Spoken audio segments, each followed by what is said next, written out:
Bihar TET छात्र संघ प्रदेश अध्यक्ष बिहार।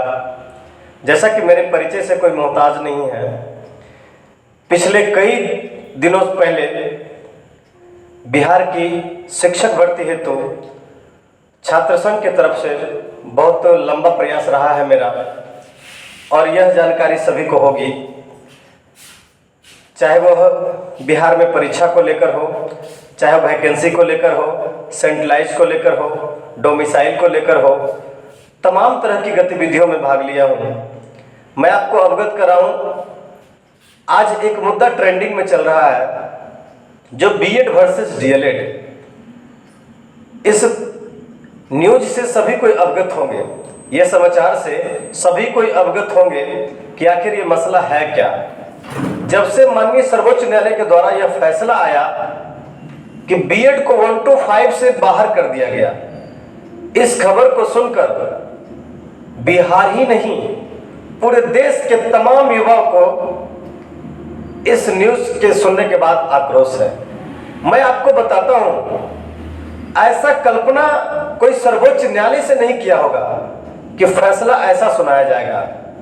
मैं आपको बता दूं, अगर 1 to 5 में इसको अपात्र माना गया तो आखिर सबसे पहली बात मैं यही पूछूंगा कि इसमें दोषी कौन है। क्या बीएड करने वाले दोषी हैं? क्या जिन्होंने डिग्री लिया वो दोषी है? क्या डिप्लोमा से बेहतर बीएड नहीं है? तमाम तरह के सवाल आपके मन में चल रहे होंगे, जिसका सिर्फ एक ही सॉल्यूशन है, एनसीटी की गई लापरवाही। एनसीटी को एक गाइडलाइन जो कि मई 2018 में बनाया गया था और उसे सुप्रीम कोर्ट ने खारिज कर दिया। मैं आप तमाम तरह के लोग जो पब्लिक इस न्यूज को देख रहे हैं, मैं उनसे सवाल पूछना चाहूंगा कि क्या एनसीटी के गाइडलाइन पे बीएड अभ्यर्थी चलते हैं या सुप्रीम कोर्ट के गाइडलाइन पे चले?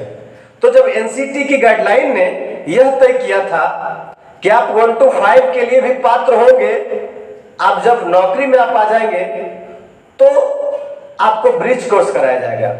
ये कोई अपना फैसला हम लोग का नहीं था, ये माननीय उच्च संगठन माना जाता है जो एनसीटी की, उन टीमों ने यह फैसला लिया था।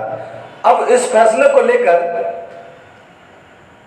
तमाम बीएड अभ्यर्थी ने बीएड किया, सीटेट का रिजल्ट भी आ गया।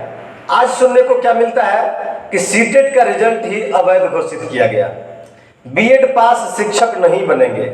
ऐसे तमाम तरह के खबर आपको सुनने को मिल रहे हैं। क्या इसमें बीएड अभ्यर्थी दोषी हैं? नहीं।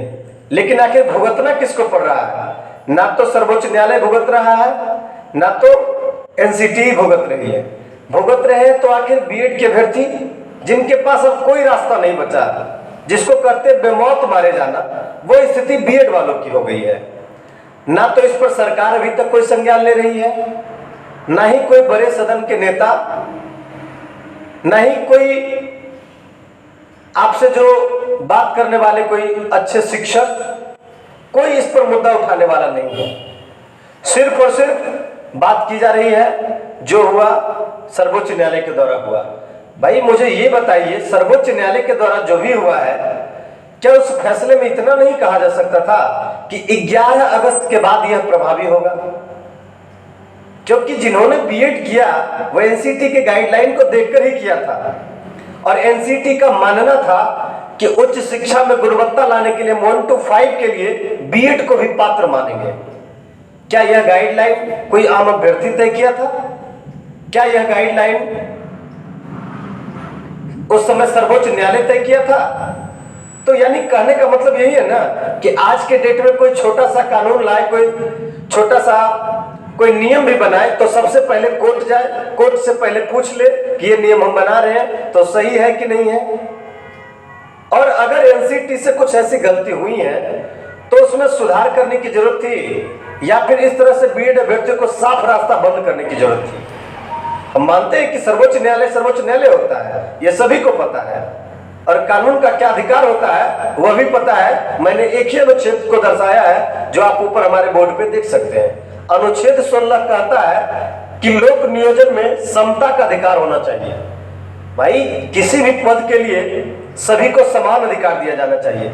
क्या जो पीएचडी होल्डर है, क्या अगर देश में बेरोजगारी है तो चपरासी का फॉर्म नहीं भरते हैं?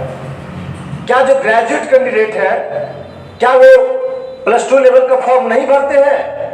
जब उच्च शिक्षा गुणवत्ता की बात करते हैं ना, तो आप हायर डिग्री को कभी भी लोएस्ट बना के कभी भी दूर नहीं कर सकते। ये मेरा तर्क है। और भी सुनिए, अगर आप मानते हैं कि बीएड वाले इतने ही अपात्र हैं, तो बहुत सारे बीएड अभ्यर्थी जो थे उनकी 18 के बाद 18 से 23 सेशन में 5 साल के अंतराल में उनकी नौकरी भी हो गई। क्या उनको आप अयोग्य मान रहे हैं? क्या क्वालिटी एजुकेशन हैम्पर नहीं हो रहा है? हो रहा है, तो आप उन्हें निकाल दीजिएगा। अगर उन्हें नहीं निकालिएगा तो जो बीच में 4-5 साल से अपना डिग्री सीटेट बीटेट क्वालिफाई करके जो बैठे हुए हैं, क्या वो अपने डिग्री को क्या करेंगे? माननीय न्यायालय जी, आपने फैसला तो सुना दिया, लेकिन कभी सोचा इसके बाद असर क्या पड़ेगा? आपको एक बार सोचनी चाहिए। सभी आपके ही बच्चे हैं, आप पर बहुत ही बड़ा भरोसा किया था लोगों ने। तो यानी कहने का मतलब यही है ना कि आज के डेट में कोई छोटा सा कानून लाए, कोई छोटा सा कोई नियम भी बनाए, तो सबसे पहले कोर्ट जाए, कोर्ट से पहले पूछ ले कि ये नियम हम बना रहे हैं तो सही है कि नहीं है। और अगर एनसीटी से कुछ ऐसी गलती हुई है तो उसमें सुधार करने की जरूरत थी, या फिर इस तरह से बीएड अभ्यर्थियों को साफ रास्ता बंद करने की जरूरत थी। हम मानते हैं कि सर्वोच्च न्यायालय होता है, यह सभी को पता है, और कानून का क्या अधिकार होता है वह भी पता है। मैंने एक ही अनुच्छेद को दर्शाया है जो आप ऊपर हमारे बोर्ड पे देख सकते हैं। अनुच्छेद 16 कहता है कि लोक नियोजन में समता का अधिकार होना चाहिए। भाई किसी भी पद के लिए सभी को समान अधिकार दिया जाना चाहिए।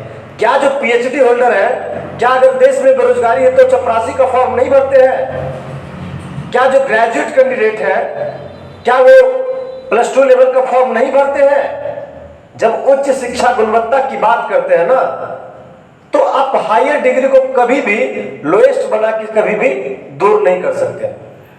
ये मेरा तर्क है। और भी सुनिए, अगर आप मानते हैं कि बीएड वाले इतने ही अपात्र हैं, तो बहुत सारे बीएड अभ्यर्थी जो थे उनकी 18 के बाद 18 से 23 सेशन में 5 साल के अंतराल में उनकी नौकरी भी हो गई। क्या उनको आप अयोग्य मान रहे हैं? क्या क्वालिटी एजुकेशन हैम्पर नहीं हो रहा है? हो रहा है, तो आप उन्हें निकाल दीजिएगा। अगर उन्हें नहीं निकालिएगा तो जो बीच में 4-5 साल से अपना डिग्री सीटेट बीटेट क्वालिफाई करके जो बैठे हुए हैं, क्या वो अपने डिग्री को क्या करेंगे? माननीय न्यायालय जी, आपने फैसला तो सुना दिया, लेकिन कभी सोचा इसके बाद असर क्या पड़ेगा? आपको एक बार सोचनी चाहिए। सभी आपके ही बच्चे हैं, आप पर बहुत ही बड़ा भरोसा किया था लोगों ने। माननीय सर्वोच्च न्यायालय का फैसला आने का सभी को इंतजार था। हम भी कयास लगाते थे कि एक बीच का रास्ता निकलेगा। अगर एनसीटी की गाइडलाइन को अभ्यर्थियों ने फॉलो ही किया तो अभ्यर्थियों की क्या गलती है जो उन्हें शिक्षक बनने के लिए ही काबिल नहीं समझा जाए? और अगर इतना ही नहीं कुछ था तो एनसीटी का ही अगर वजह है तो सुप्रीम कोर्ट अगर बहुत अच्छा न्यायालय है तो एक बार उन्हें निर्देश देना चाहिए कि उनके कोर्स में आप बदलाव कर दीजिए।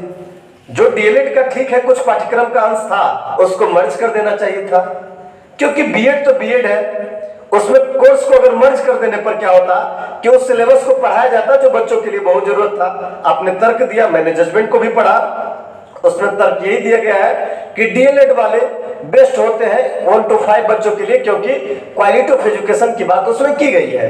तो मुझे ये बताया जाए कि क्या बीएड में उन तमाम प्रशिक्षण का चर्च नहीं है? अगर नहीं है तो जिन्होंने गाइडलाइन बनाया उन्होंने उस समय सिलेबस में क्यों नहीं ऐड किया? ये तो कोई अभ्यर्थियों की गलती नहीं है, तो फिर अभ्यर्थी इसका खामियाजा क्यों भुगते? आज बिहार में हो रही शिक्षक भर्तियों में इसका बहुत बड़ा असर पड़ रहा है। क्या बिहार में इतना बड़ा असर है कि जिसका कोई सुनवाई नहीं है?